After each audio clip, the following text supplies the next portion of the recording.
Hey sis, why didn't you come to Mom's funeral? What?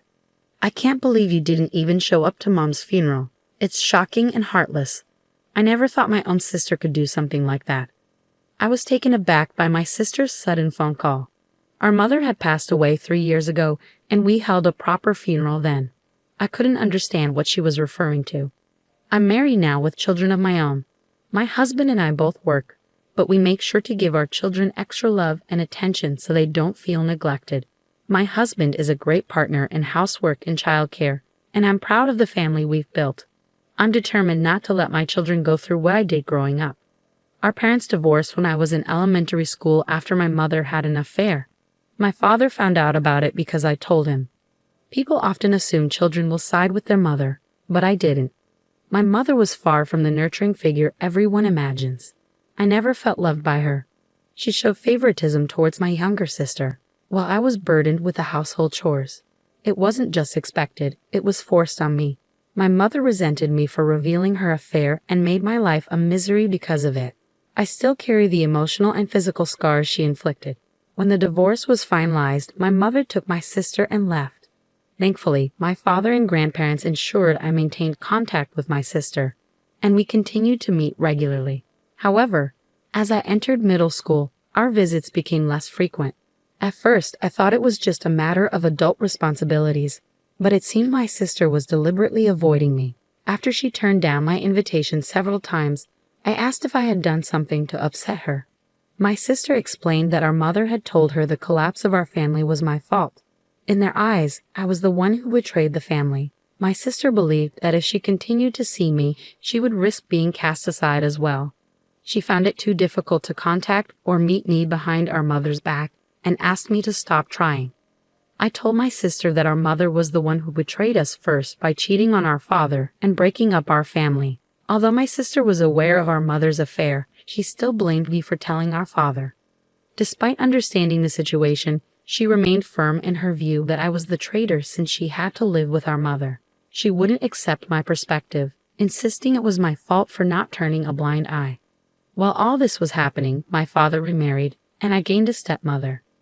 Initially, the adjustment was challenging, but my stepmother worked hard to become the mother figure I had been missing.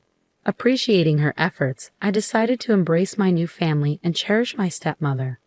Over time, I stopped trying to reach out to my sister, and we gradually lost touch. I had no lingering attachment to my biological mother, who had favored my sister. I was able to attend college and secure a job, preparing to give back to my father and stepmother. But then, just as I thought I could start repaying them, my father tragically passed away in an accident. Although we had grown distant, I notified my sister about our father's passing, reminding her that he was still her father. Instead of expressing sympathy, she scoffed and said, "Serves him right," followed by a mocking laugh. I thought she might attend the funeral, but neither my biological mother nor my sister made an appearance. Their absence was surprising, but they both showed up later when the time came to discuss my father's inheritance. Their sudden arrival caught everyone off guard, especially given their flashy and overly elaborate attire and makeup.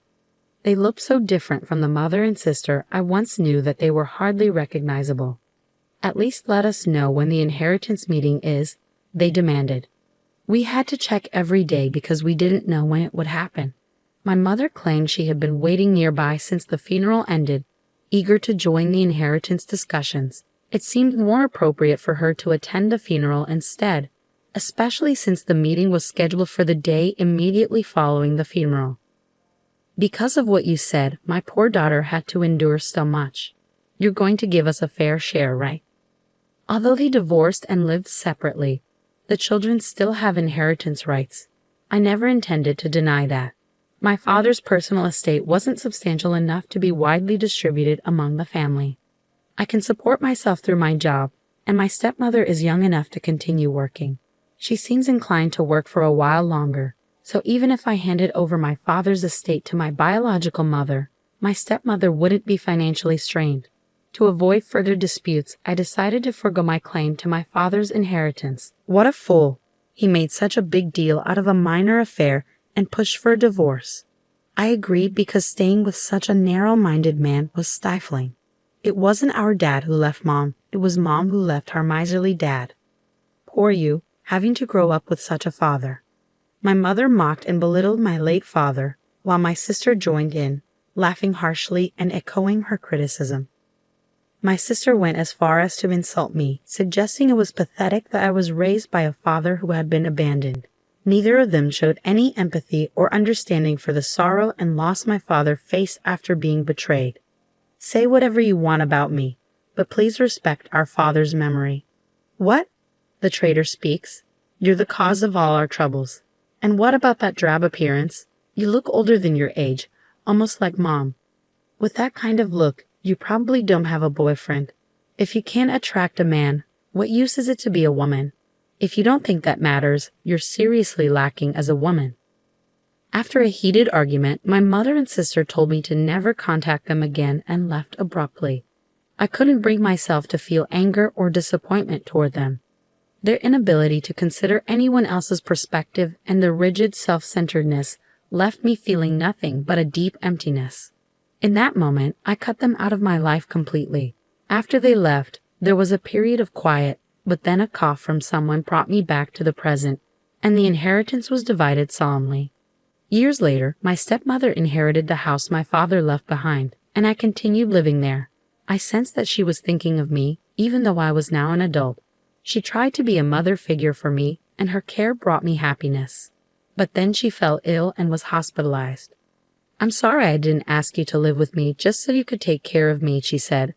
I understand, but even though we live separately, I would have cared for you during your hospital stay, so there's no need to apologize.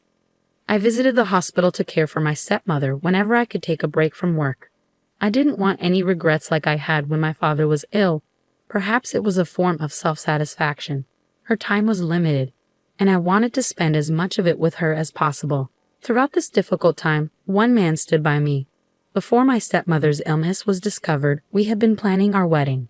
However, just as we were about to finalize our plans, we found out about her illness.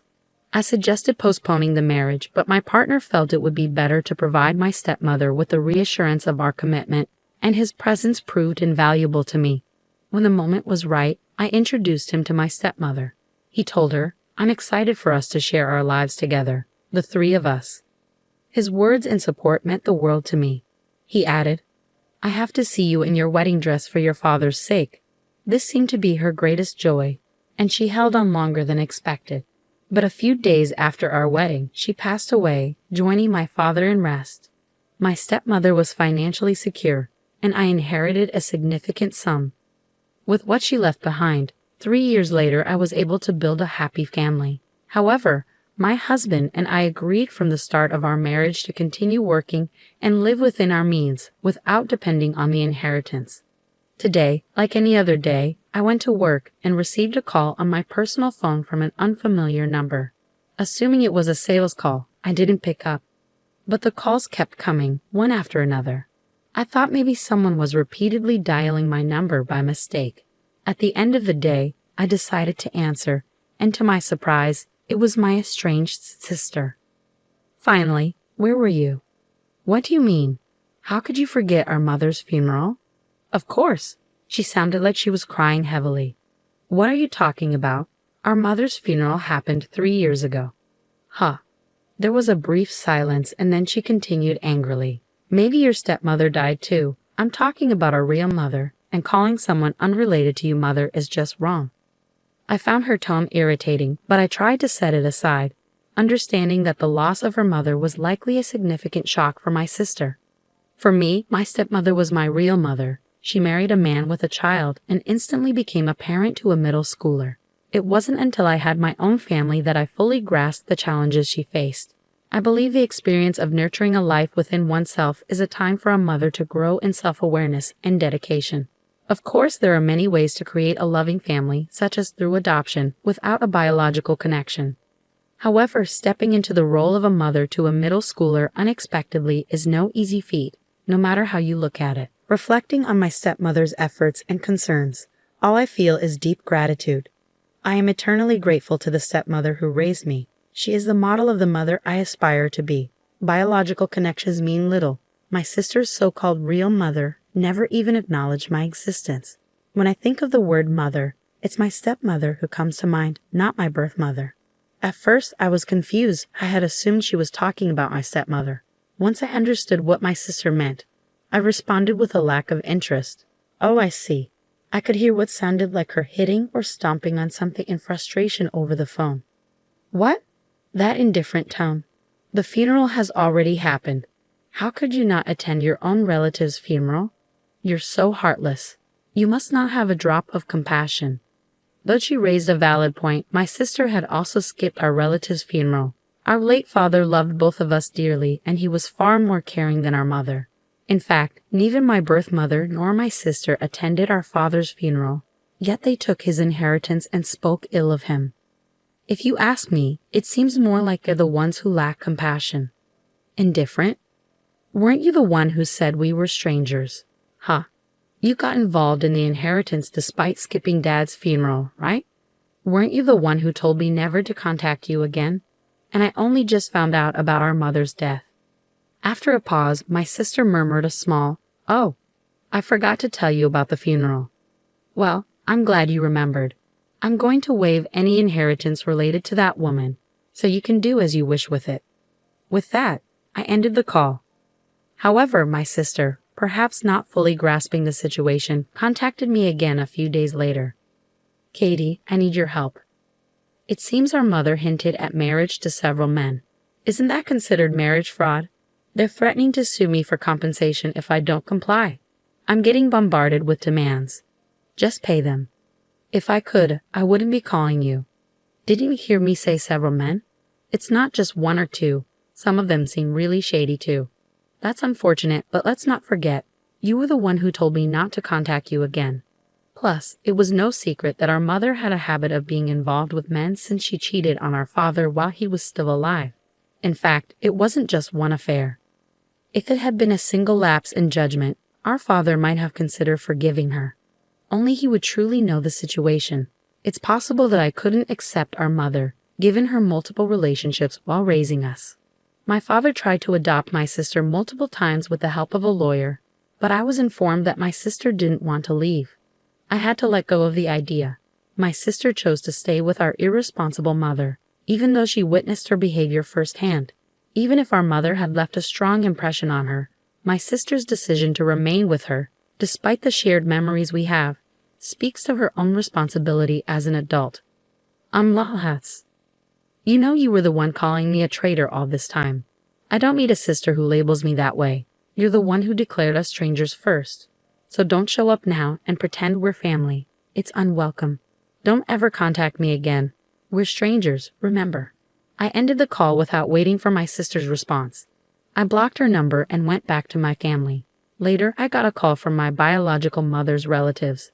I thought the matter was settled, but they called to apologize for the disrespect my mother and sister had shown me. I decided to hear them out.